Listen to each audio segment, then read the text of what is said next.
Bienvenue dans votre série Sherlock Holmes en audio avec Elzira.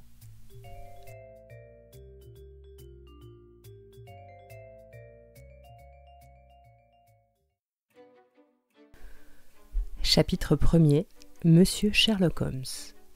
En 1878, reçu médecin à l'université de Londres, je me rendis à Netley pour suivre les cours prescrits aux chirurgiens de l'armée. Et là, je complétais mes études. On me désigna ensuite comme aide-major pour le 5e régiment de fusiliers de Northumberland, en garnison aux Indes. Avant que j'eusse pu le rejoindre, la seconde guerre d'Afghanistan avait éclaté. En débarquant à Bombay, j'appris que mon corps d'armée s'était engagé dans les défilés. Il avait même poussé très avant en territoire ennemi. À l'exemple de plusieurs autres officiers dans mon cas, je partis à sa poursuite aussitôt. Et je parviens sans encombre à Kandahar, où il stationnait. J'entrai immédiatement en fonction. Si la campagne procura des décorations et de l'avancement à certains, à moi elle n'apporta que déboires et malheurs. On me détacha de ma brigade pour m'enjoindre au régiment de Berkshire. Ainsi je participais à la fatale bataille de Maiwand. Une balle jésaille m'atteignit à l'épaule. Elle me fracassa l'os et frôla l'artère sous-clavière. Je n'échappai au sanguinaire Ghazi que par le dévouement et le courage de mon ordonnance Murray. Il me jeta en travers d'un cheval de bas et put me ramener dans nos lignes. Épuisé par les souffrances et les privations, je fus dirigé, avec un convoi de nombreux blessés, sur l'hôpital de Peshawar. Bientôt, j'entrai en convalescence. Je me promenais déjà dans les salles et même j'allais me chauffer au soleil sur la véranda quand la fièvre entérique me terrassa. C'est le fléau de nos colonies indiennes. Des mois durant, on désespéra de moi. Enfin, je revins à la vie. Mais j'étais si faible, tellement amaigri, qu'une commission médicale décida mon rapatriement immédiat. Je m'embarquai sur le transport Oronte et, un mois plus tard, je posai le pied sur la jetée de Portsmouth. Ma santé était irrémédiablement perdue. Toutefois, un gouvernement paternel m'octroya 9 mois pour l'améliorer. Je n'avais en Angleterre ni parents ni amis. J'étais aussi libre que l'air, autant du moins qu'on peut l'être avec un revenu quotidien de 9 shillings et 6 pence. Naturellement, je me dirigeais vers Londres, ce grand cloaque où se déversent irrésistiblement tous les flâneurs et tous les paresseux de l'Empire. Pendant quelque temps, je menais dans un hôtel privé du Strand une existence sans but et sans confort. Je dépensais très libéralement. À la fin, ma situation pécuniaire m'alarma. Je me vis en face de l'alternative suivante. Ou me retirer quelque part à la campagne, ou changer du tout au tout mon train de vie. C'est à ce dernier parti que je m'arrêtai. Et pour commencer, je résolus de quitter l'hôtel pour m'établir dans un endroit moins fashionable et moins coûteux. Le jour où j'avais mûri cette grande décision, j'étais allé prendre un verre au Criterion Bar. Quelqu'un me toucha l'épaule. Je reconnus l'ex-infirmier Stamford, que j'avais eu sous mes ordres à Bath. Pour un homme réduit à la solitude, c'était vraiment une chose agréable que l'apparition d'un visage familier. Auparavant, Stamford n'avait jamais été un réel ami, mais ce jour-là, je l'accueillis avec chaleur. Et lui, parallèlement, parut enchanté de la rencontre. Dans l'exubérance de ma joie, je l'invitai à déjeuner à Holborn. Nous partîmes ensemble en fiacre. « À quoi avez-vous donc passé le temps, Watson ?» me demanda-t-il sans dissimuler son étonnement, tandis que nous roulions avec un bruit de ferraille à travers les rues encombrées de Londres. « Vous êtes aussi mince qu'une latte et aussi brun qu'une oie. » Je lui racontai brièvement mes aventures.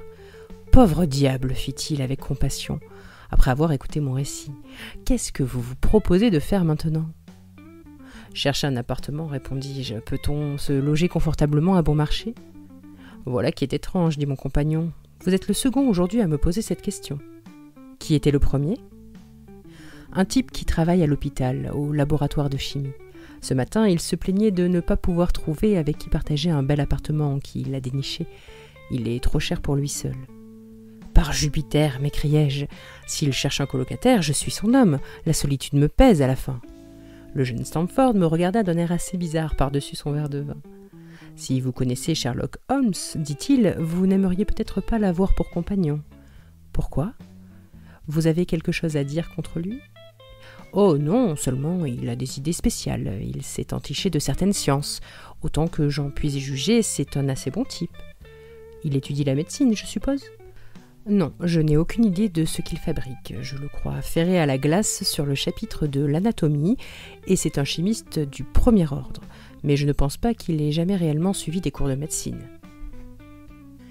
Il a fait des études décousues et excentriques. En revanche, il a amassé un tas de connaissances rares qui étonneraient les professeurs. Qu'est-ce qu'il amène au laboratoire ? Vous ne lui avez jamais posé la question ? Non, il n'est pas facile de lui arracher une confidence, quoique à ses heures, il soit assez expansif. J'aimerais faire sa connaissance, dis-je.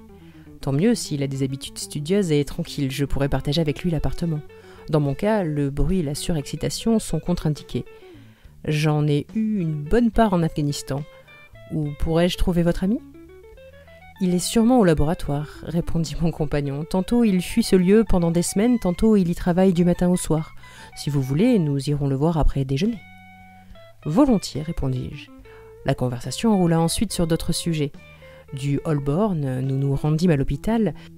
Chemin faisant, Stamford me fournit encore quelques renseignements. Si vous ne vous accordez pas avec lui, il ne faudra pas m'en vouloir, dit-il. Tout ce que je sais à son sujet, c'est ce que des rencontres fortuites au laboratoire ont pu m'apprendre. Mais puisque vous m'avez proposé l'arrangement, vous n'aurez pas à m'en tenir responsable. Si nous ne nous convenons pas, nous nous séparerons, voilà tout.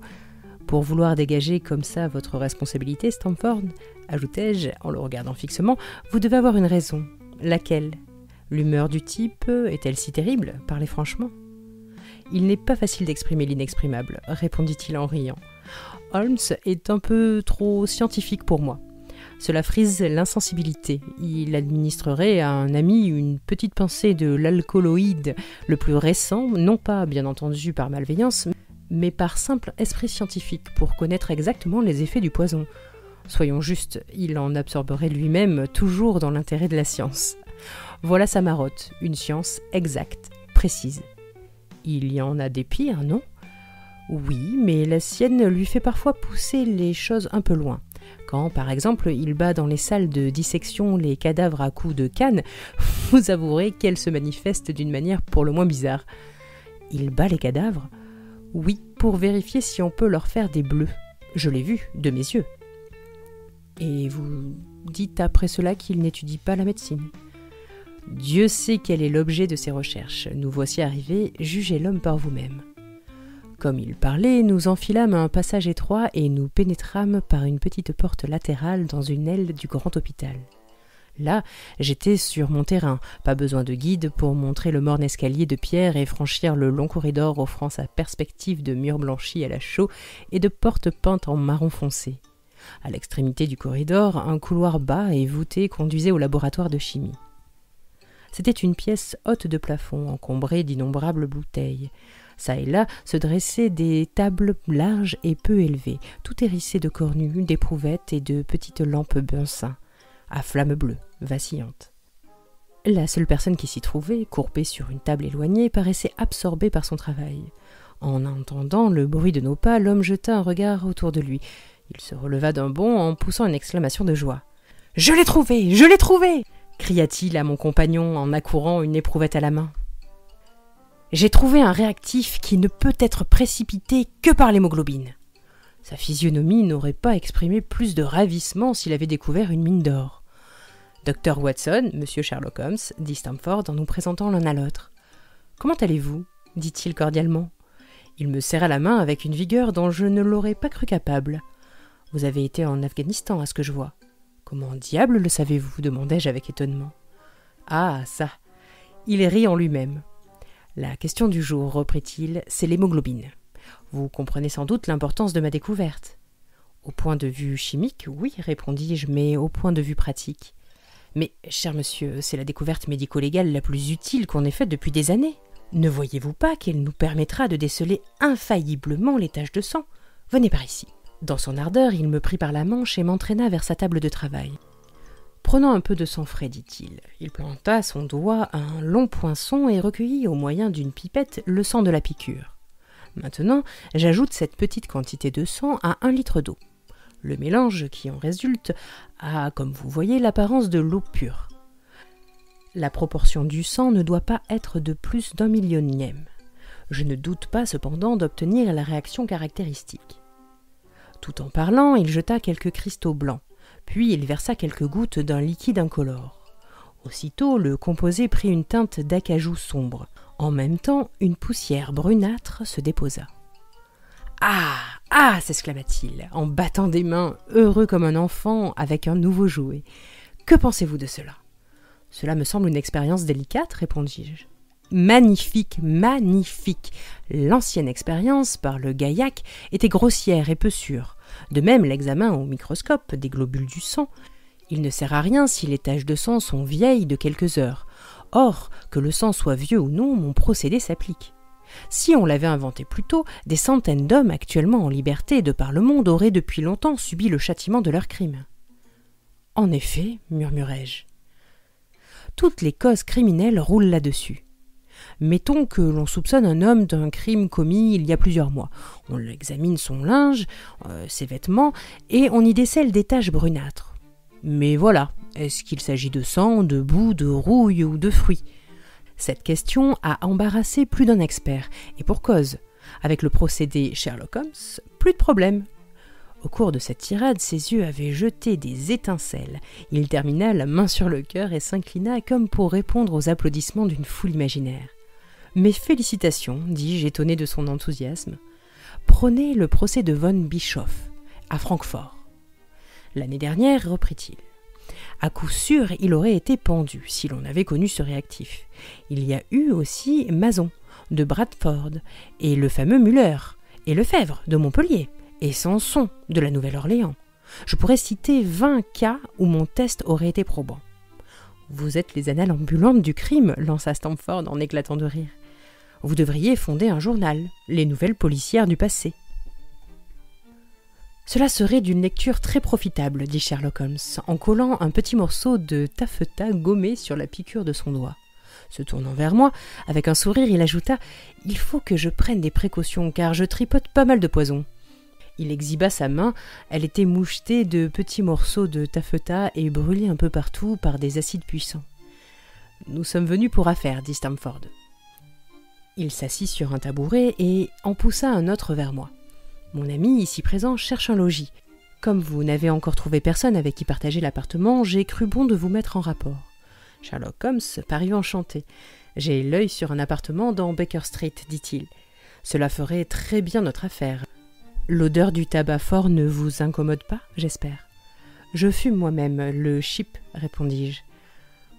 Un bon point pour vous. Je suis toujours entouré de produits chimiques et, à l'occasion, je fais des expériences. Cela non plus ne vous gêne pas ? Pas du tout.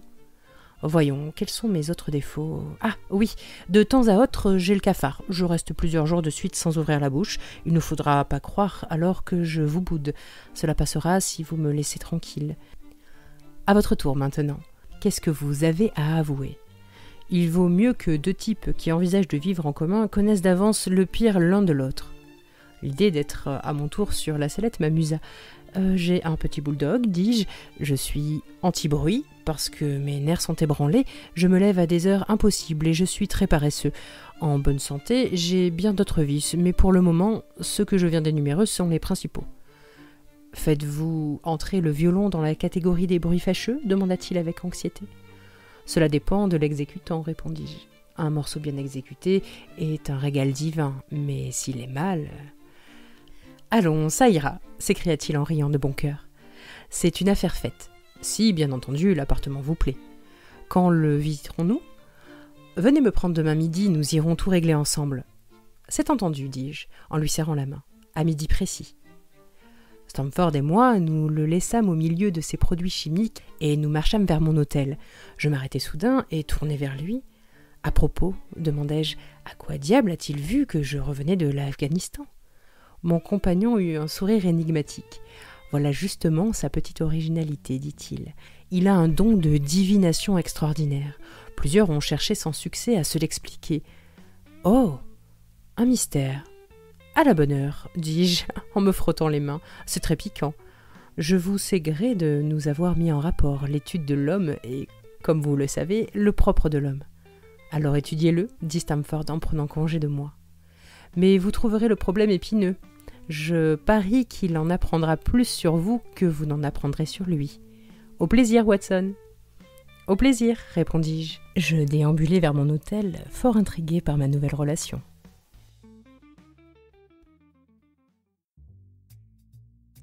C'était le premier épisode de votre série audio Sherlock Holmes avec Elzira.